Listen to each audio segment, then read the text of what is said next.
Imagine waking up tomorrow, and instead of the familiar gravitational pull of the snooze button, you deliberately step right into something that makes your stomach flutter on purpose.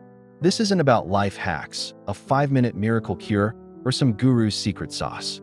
It's about a daily, intentional jolt of ugh that systematically rewires your confidence. It's the tool that takes you from the quiet hope of "I think I can" to the calm certainty of "watch me." This might sound like a platitude, but it's pure neuroscience. So stay with me, because I'm not just going to tell you what to do. I'm going to show you the brain scans that prove it works, hand you a step-by-step plan I've perfected over years, and give you a 30-day calendar you can print out and start scribbling on tonight. We've all been sold a lie. The lie that a good life is a comfortable life.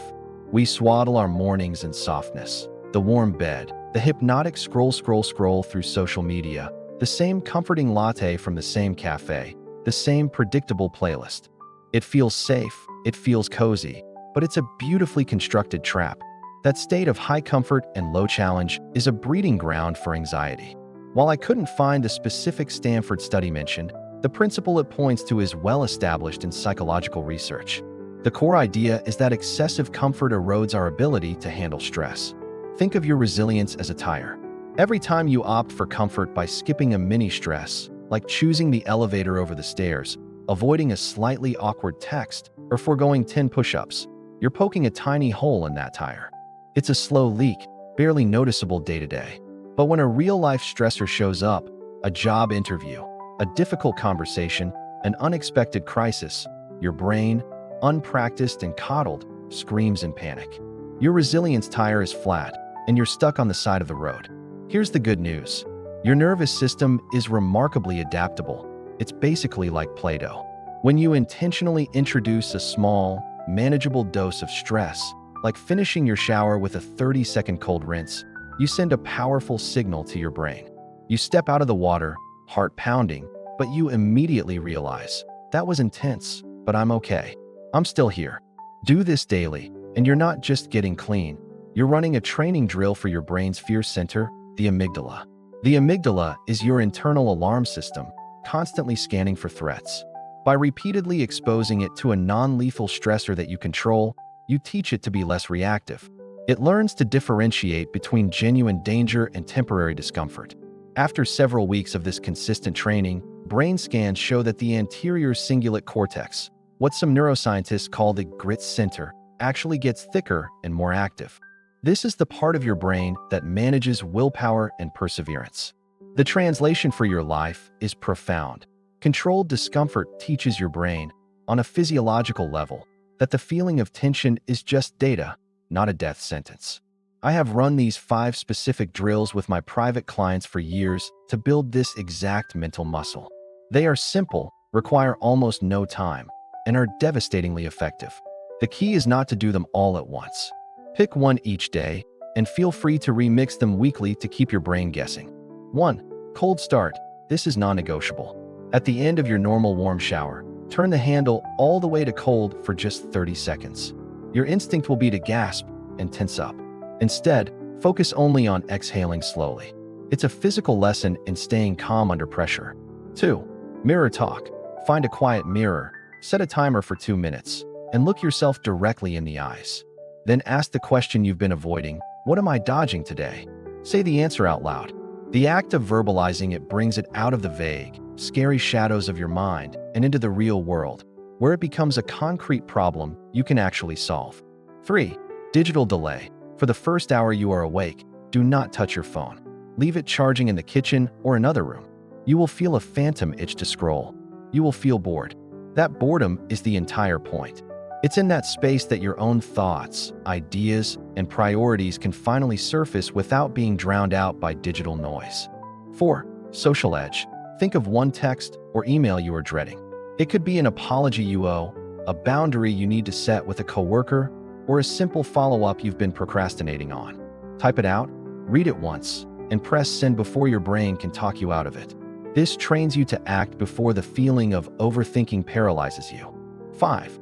Micro-workout. Sometime in the middle of your day, when you feel that afternoon slump, drop and do 20 push-ups, hold a 1-minute plank, or do 25 squats. The rule is, no wardrobe changes, No special equipment, no excuses. It's about disrupting your inertia and proving to yourself that you can switch into a state of action at any moment. This is the most important part of the process, the mental software that makes the hardware work. When you're standing under that cold water, don't just grit your teeth and bulldoze through it. Pay attention to the story your brain is telling you. The primitive part of your brain will scream, "This is awful. We're gonna die." Your job is to calmly override it with a new narrative. This is not danger. This is just a sensation of cold water. I am choosing to be here.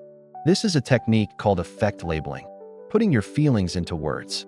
By consciously labeling the feeling, this is stress, not harm, or this is discomfort, not disaster.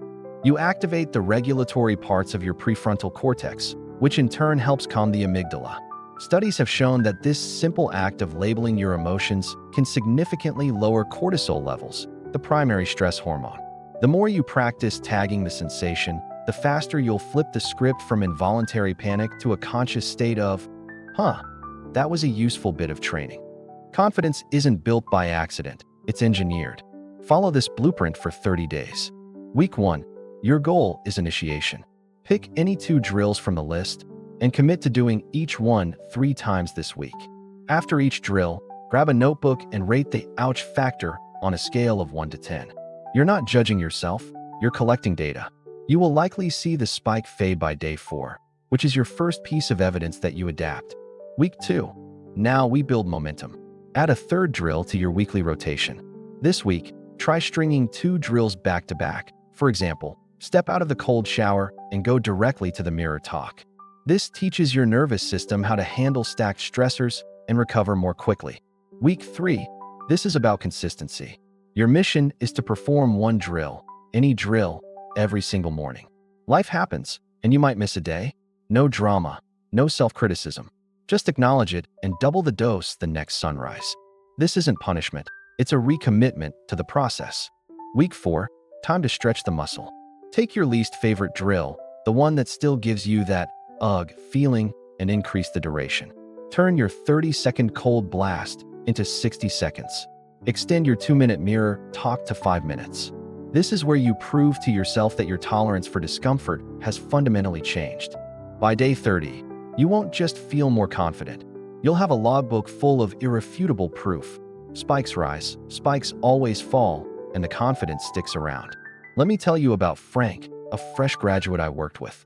He was brilliant, but he would physically freeze whenever anyone asked the dreaded question, "So, what's next?" He was trapped in a cycle of avoidance. We put him on a 40-day program of daily cold showers and sending 1 awkward LinkedIn message every single day. The cold showers taught his body to handle the jolt of panic, and the messages taught his mind to press send before overthinking. The result? He landed a product manager job at a tech startup he previously thought was completely out of his league. He didn't just get a job, he built a new identity. This wiring works on every scale.